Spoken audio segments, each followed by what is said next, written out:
Morning! Luto tayo ng ginataang gulay. Yan po ang ulam namin sa tanghalian. Hinaluan ko lang po siya ng daing. Tapos syempre hindi mawawala ang dahon ng malunggay, kalabasa, kunting talong. Ang bango ng amoy. Kunting talong-talong. Ang bango ng amoy. Siguradong mapaparami na naman ang aking kain nito.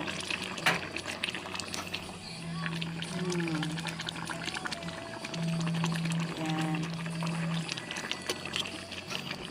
Kayo po, ano ang inyong ulam sa tanghalian? Konti na lang maluluto na yan. Thank you for watching.